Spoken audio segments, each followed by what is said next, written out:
Welcome back. I'm Pastor Nate Siles, Director of TEL. Today we continue to marvel at God's power and the greatness of His work. In our previous lesson, we looked at what God had created in the first 5 days and part of the sixth day. Today we'll complete our study of the sixth day as we look at the most important event of creation. God creates man and woman. God speaks to us in His Word. There He tells us how He created our first parents.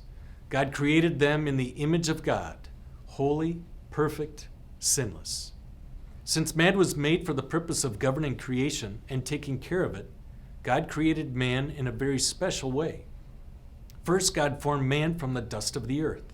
God breathed the breath of life into him, giving man life and a soul that lives forever. Certainly, God could have created man through His Word alone, but God lovingly touched man, making him the crown of God's creation. For you created my inmost being. You knit me together in my mother's womb. I praise you because I am fearfully and wonderfully made. Your works are wonderful. I know that full well. How wonderfully God has made man.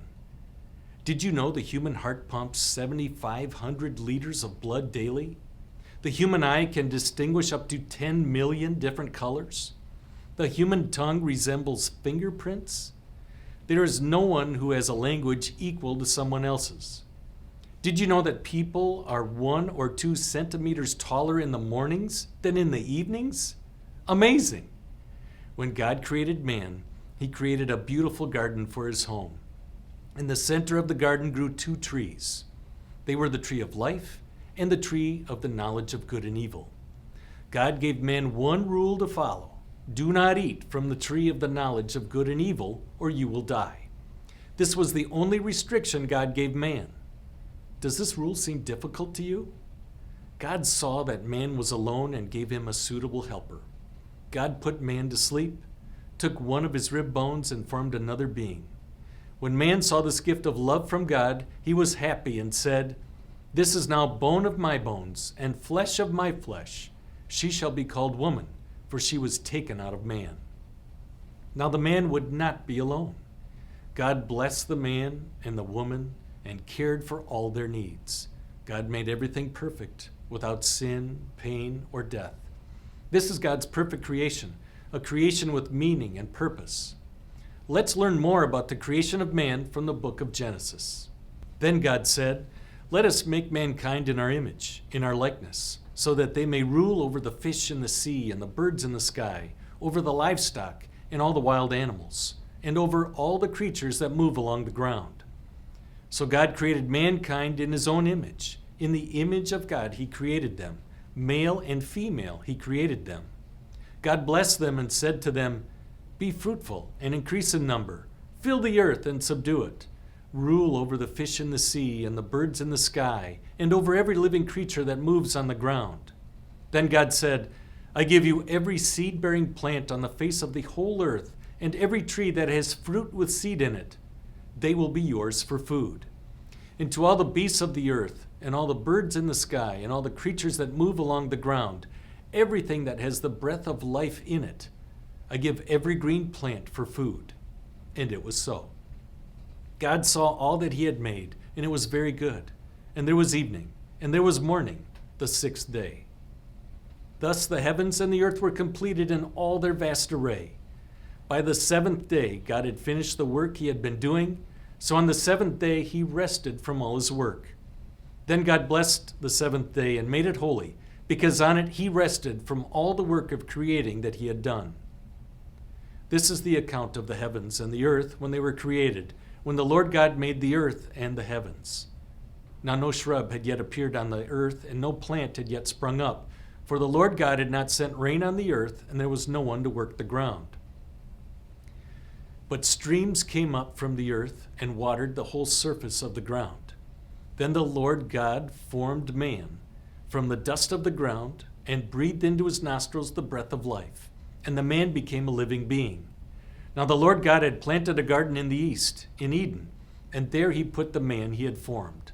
The Lord God made all the kinds of trees grow out of the ground, trees that were pleasing to the eye and good for food.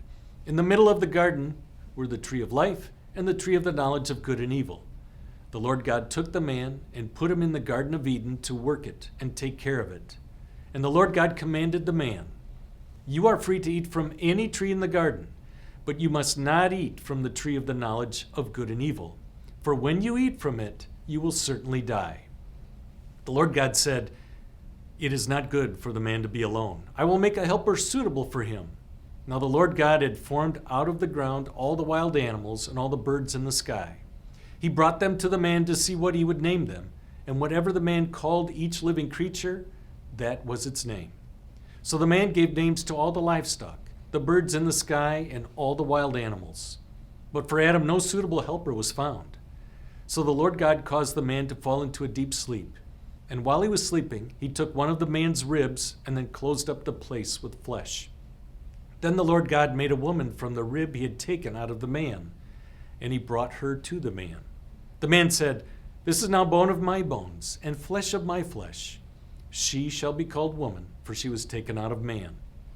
That is why a man leaves his father and mother and is united to his wife, and they become one flesh.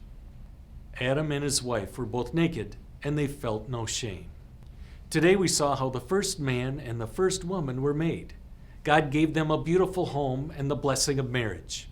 This perfect relationship that God had given to mankind in marriage is damaged by sin. Today marriages have many problems since all marriages are formed with two sinful people. Many times spouses are not treated with love and respect. Married couples do not view marriage as an opportunity to serve each other in love. God in his love continues to bless us through marriage. Married couples may share companionship and help each other live their lives in loving obedience and service to God. He blesses homes with children to love and nurture in the ways of the Lord. Sadly, since the fall into sin, there is no perfect marriage, no perfect home.